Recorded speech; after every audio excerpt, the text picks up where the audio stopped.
Hi friends, very good morning to all of you and welcome to monthly policy review, that is the April 2021 session. Right friends, this is the part 2 of the monthly policy review of April month, and the first part it has been already presented. Right friends, we will go and see some more important topics in this edition.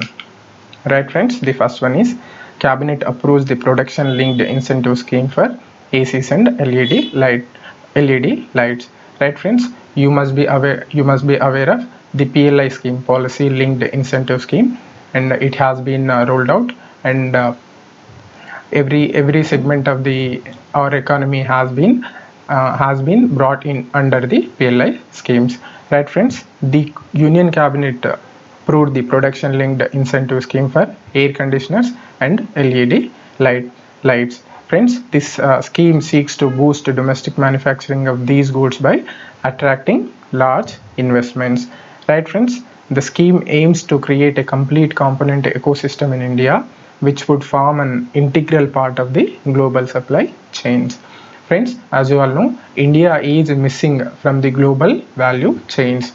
So to increase the efficiency and capacity of the manufacturing sector, we have to enter into the global value chains. So through this scheme, government is planning to make Indian industry as part of the global value chains.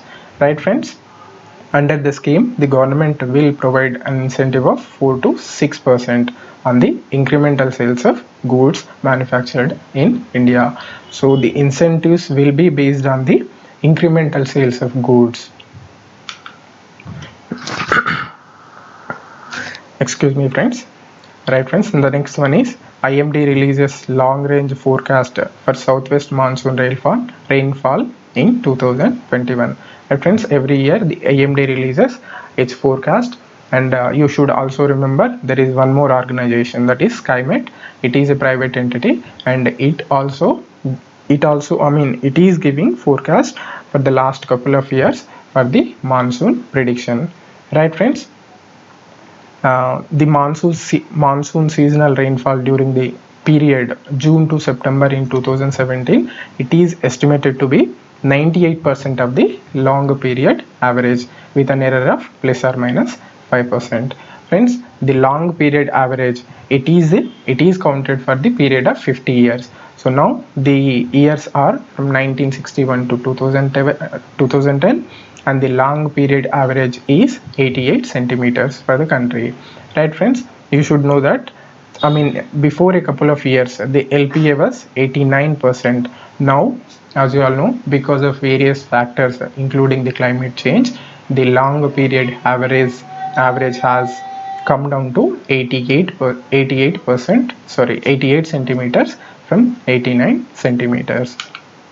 Right friends, the rainfall is considered to be normal if it is in between 96 to 104%.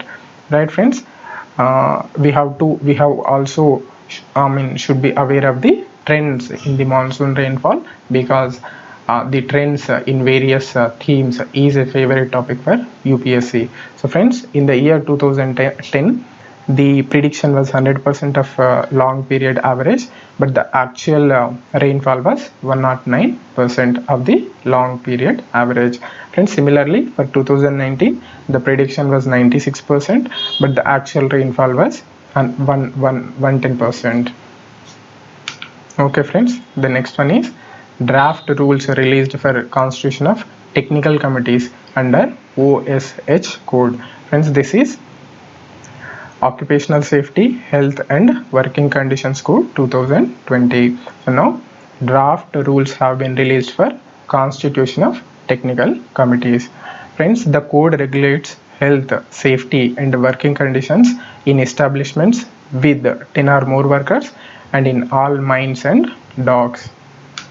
Right friends, these committees will be constituted to assist the National Occupational Safety and Health Advisory Board. Friends, this is the important board, and the technical committees will be established to assist this board. Right friends, the board has been set up to advise the central government on framing standards, rules and regulations under the code. Excuse me, friends. Okay, the next one is Ordinance Issue to set up a commission for air quality management in National Capital Region. Okay friends, as you all know, pollution is the biggest menace that the National Capital Region is facing in the recent past. So an ordinance has been issued in this context. Right friends, the ordinance establishes a commission for better coordination, research, identification and resolution of problems related to air quality in the National Capital Region and adjoining areas. Friends, you should be aware that the pollution in NCR region is not only related with the NCT region. It has been impacted by the various other factors that are developing in the adjacent regions. Right friends, these adjoining regions are states of Haryana, Punjab and Rajasthan and Uttar Pradesh, especially western Uttar Pradesh. Right friends, where any source of pollution may cause adverse impact on air quality in the NCR. Right friends, the ordinance also dissolves the Environment Pollution Prevention and Control Authority, and it has been established in NCR in the 1998. Right friends, the other one is comments invited on draft notification on utilization of ash. Right friends, the Ministry of Environment, Forest and Climate Change has issued invited these comments. Right friends, the first thing is about utilization of ash. Friends, every coal or lignite based thermal power plant will have to ensure at least 80% of eco-friendly utilization of ash. So the ash includes fly ash. Friends, this is the biggest and most important output in the thermal power plants, and it is becoming very difficult to manage the fly ash because it has become a major source of pollution and as well as particulate matters in the surrounding regions of the thermal power plants. Right friends, the eco-friendly utilization of fly ash includes manufacturing of big bricks. We can use the fly ash for in the manufacturing of bricks and as well as construction of roads and dams. So for these purposes we can utilize the ash that has been produced in the thermal power plants. Right friends, comments invited on amendments to mineral auction rules. Right friends, the Ministry of Mines released the draft mineral second amendment rules 2021 for public feedback. Friends, these rules seek to amend the mineral auction rules of 2015. These 2015 rules have been issued under the MMDR Act of 1957. Right friends, the 2015 rules prescribe the procedure for the auction of mines. Right friends, if we see the important components of these draft guidelines, one thing pertains to no mines to be reserved for captive use. So there will be no concept of captive mining. Right friends, under the 2015 rules, the state governments may reserve a mine to be auctioned for any specific end use. So friends, such mines are known as captive mines. Friends, this draft rules, the present draft rules provide that state governments will not reserve any mine for any captive purpose. So the whole concept of captive mining is going to go away. Right friends, the next one is sale of minerals from captive mines. Friends, under 2015 rules, captive mines may sell a certain percentage of minerals in the open market. So the percentage was 25%. Up to 25% of the production the miners can sell in the open market. And under the present rules, those proportion, the component is increased to 50%. Now the producers can sell up to 50% of the production in the open market. right friends, auction by the central government. Under the act, states conduct the auction of mineral concessions.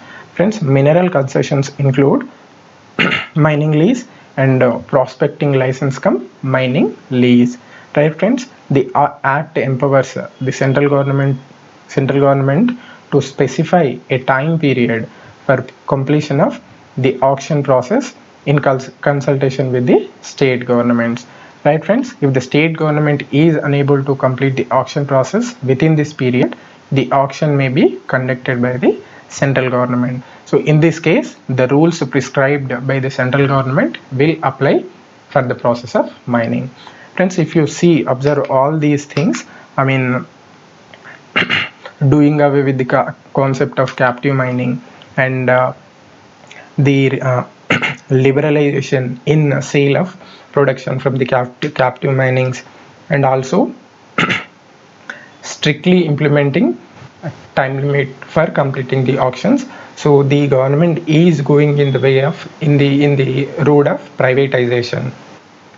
So the government has shifted the policy for the mining from, I mean, public sector. I mean, the government is having a lot of say in the mining sector. Now the sector has been effectively being privatized.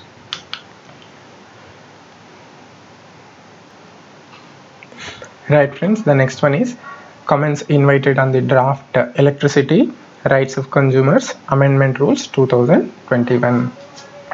Right friends, the rules propose certain amendments related to prosumers. Friends, you should be aware of this concept of prosumers. Prosumers are producers and consumers of power, electricity. So friends, the rules effectively want to change some rights, I mean want some changes in the rights of the prosumers of solar rooftop systems in the electricity rules of 2020. Right friends, prosumers refer to individuals who consume electricity from the grid and adds electricity to the grid. So effectively they are producers and as well as the consumers of electricity from the grid. Right friends, the 2020 rules specify the rights of consumers and obligations of electricity distribution licensee on various aspects of electricity distribution. Right friends, if you observe the key amendments proposed, one thing is about the metering of prosumers. Friends, the draft rules propose that the state electricity regulatory commissions must issue regulations on net metering, gross metering, or net billing or net feed-in. Friends, if the regulations do not provide for net metering or net billing or net feed-in, the state governments may follow these conditions. I mean, these rules. These rules are not that much important, but we should be aware of the concept of prosumers, and it is becoming quite popular. Right, friends. Net metering, we have to understand the concept of net metering.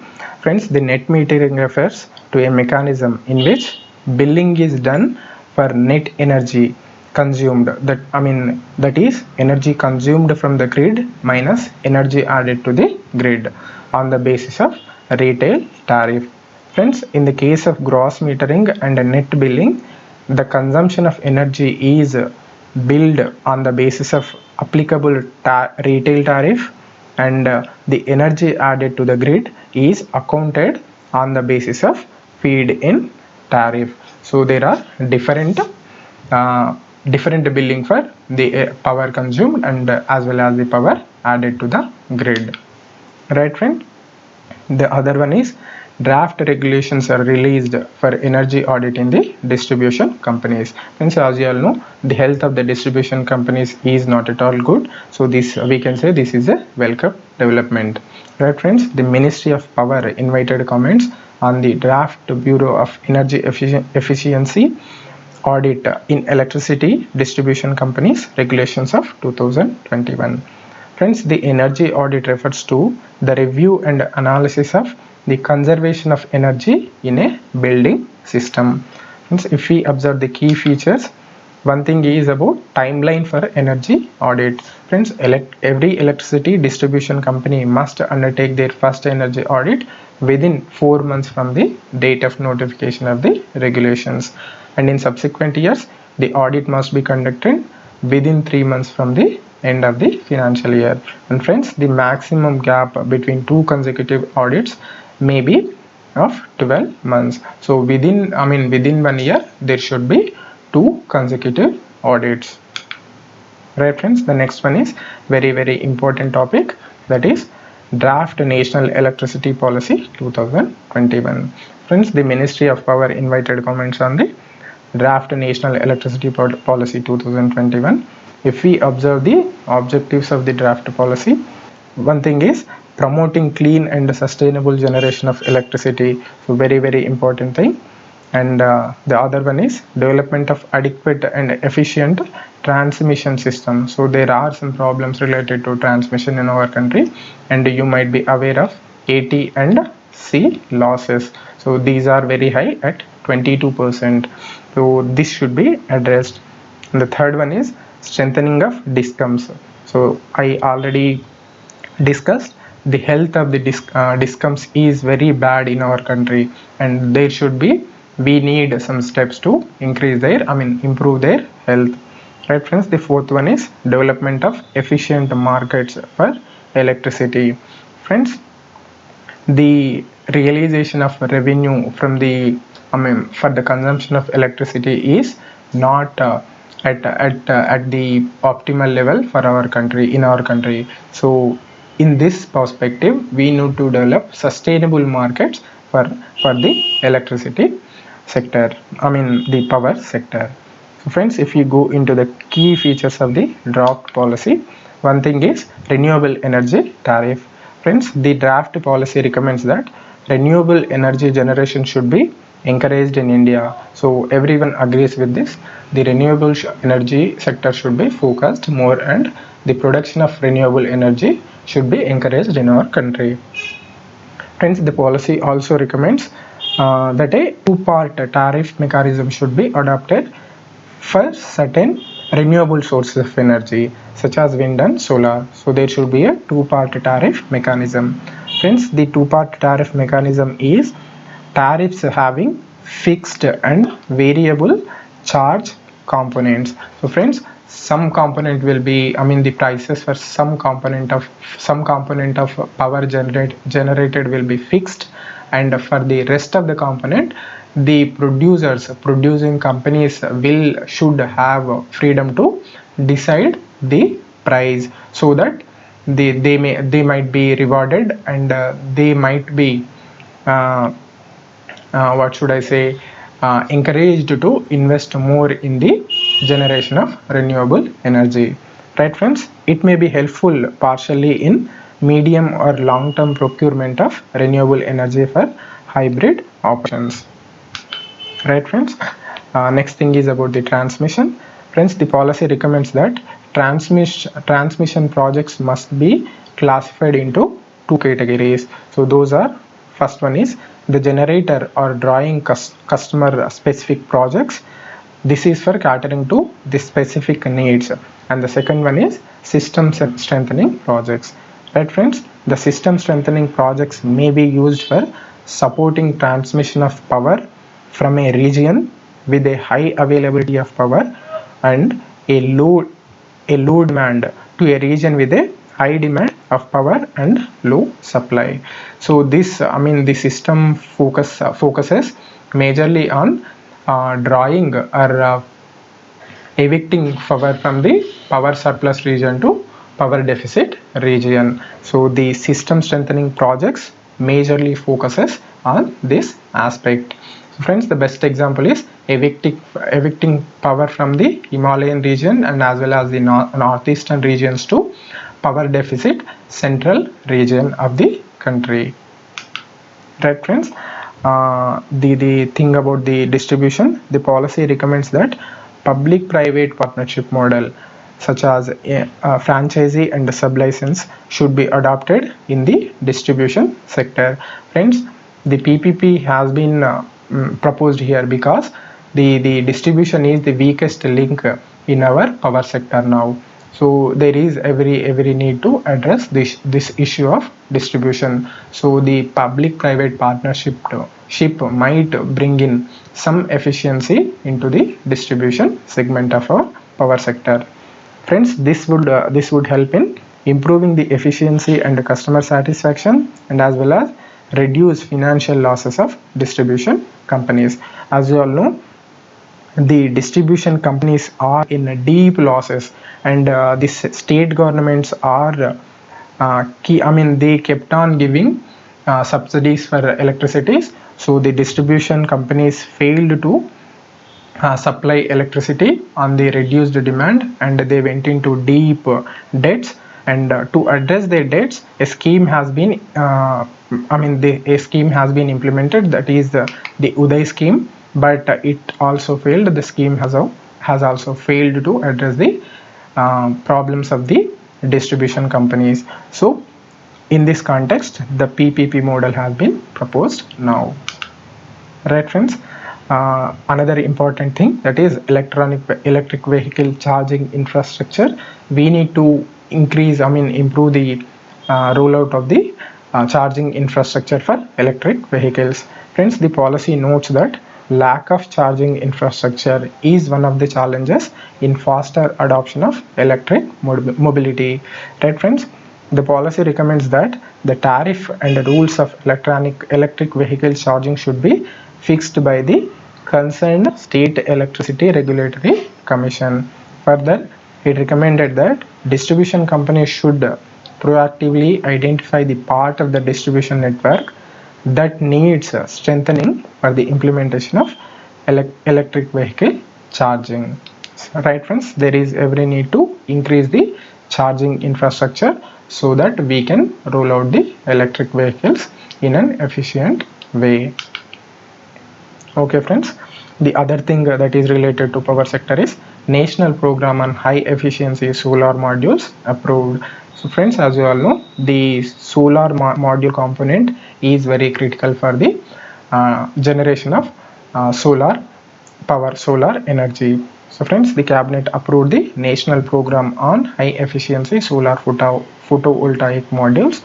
The program will provide for production linked incentive to manufacturers of high efficiency solar modules. So friends, PLI scheme, the production linked incentive scheme, once again in the picture we have seen for ACs and LED lights. Now it has been brought into high power, high efficiency solar modules also. Friends, the scheme is aimed at reducing import dependence. So it is in line with the Atmanirbharta. Right, friends? The incentive will increase with increased module efficiency and as well as increased local value addition. So friends, the total outlay for the scheme has been estimated to be 4,500 crore rupees. Okay, friends, one more important policy, that is National Geospatial Policy. Comments have been invited for the policy. So friends, the policy is aimed at development and promotion of the use of geospatial data, and the geospatial data, the products of geospatial data, solution, and as well as the services. Friends, if we see the examples of geospatial data, those include location information of individuals, mobility data, location and attributes of natural objects or phenomenon such as weather patterns and seismic patterns. So these all come under geospatial data. Friends, if you see the key features of the policy, one is mapping infrastructure.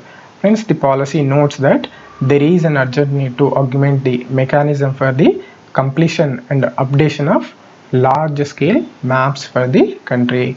So the Survey of India will play a key role here. It will prepare a high resolution topographic database for the entire country. Friends, the database has been developed by Survey of India. It will be made available to the general public for their use. Friends, apart from this, any other geospatial data, product or service developed by the Survey of India will be made available for the to the general public. Right friends, there is a talk of coordination committee. Friends, in the 2006, the National Spatial Data Infrastructure Program was started to facilitate the availability and access of spatial data. And there was a committee, National Spatial Data Committee. This was chaired by the Ministry of Science and Technology, and this is established to oversee the NSDI program. Friends, the NSDC will be reconstituted and renamed as the Geospatial Data Promotion and Development Committee, GDPDC. Friends, this will have primary role in overseeing the implementation of the National Geospatial Policy. Right friends, there is another thing, that is National Data Registry. Friends, the committee GDPDC will establish and operate a National Registry of Geospatial Data as a commonly accessible resource. Friends, the registry will provide electronic data querying and processing services for using the geospatial data. Right friends, if we see the data themes, the committee will identify primary topics and subjects for which coordinated development and dissemination of geospatial data will be beneficial. Friends, the examples of data theme include land use and land cover, mineral occurrences, and as well as soil profile. Friends, GDPDC will set standards for such data themes. Okay friends, the other one is initiatives to strengthen public transport and healthy eating in cities has launched. Friends, the Ministry of Housing and Urban Affairs launched two new challenges to strengthen the public transport and as well as consumption of healthy and sustainably produced food in cities. So the first one is Eat Smart Challenge. Friends, this is part and parcel of the Eat Right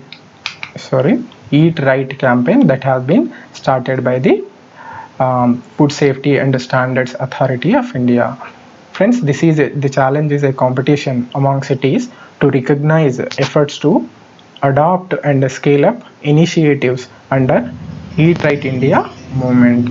Right friends, the movement seeks to promote healthy eating by recognizing establishments and entities providing safe, healthy and sustainable food. So this is about the safe and healthy and sustainable food consumption in urban areas. Right friends, the next one is T for All, Transport for All challenge.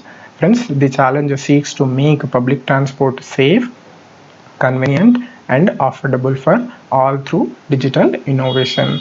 Friends, the traffic jams is the biggest problem the urban areas are facing. So the only solution that is proposed by the experts is development of public transport. So in this perspective, the challenge goes really well. Right friends, the last item for today, that is Capacity Building Commission set up for capacity building of civil services. Friends, the Ministry of Personnel, Public Grievances and Pensions constituted the Capacity Building Commission under the National Program for Civil Services Capacity Building. Friends, please remember this program. You can mention this program in the General Studies paper 2, that is governance part and as well as the ethics part in strengthening of civil services in India. So the program is National Program for Civil Services Capacity Building. So friends, the core guiding principles of the program include aligning work allocation of civil servants by matching their competencies. So the work allocation for civil services should match their capabilities and competencies. Right friends, the next thing is on-site learning apart from the off-site learning. So everybody is focusing on the off-site learning, but there should be on-site learning also. Right friends, the other important thing is calibrating all civil service positions to a framework of roles, activities and competencies approach. Friends, at present the governance system in our country works based on position based. The governance structure in our country is position based. So there are efforts to change that framework of change that system into framework of roles, activities, and competencies approach. Right, friends, this is all from this session. Thank you for joining me. See you next time. Have a good day.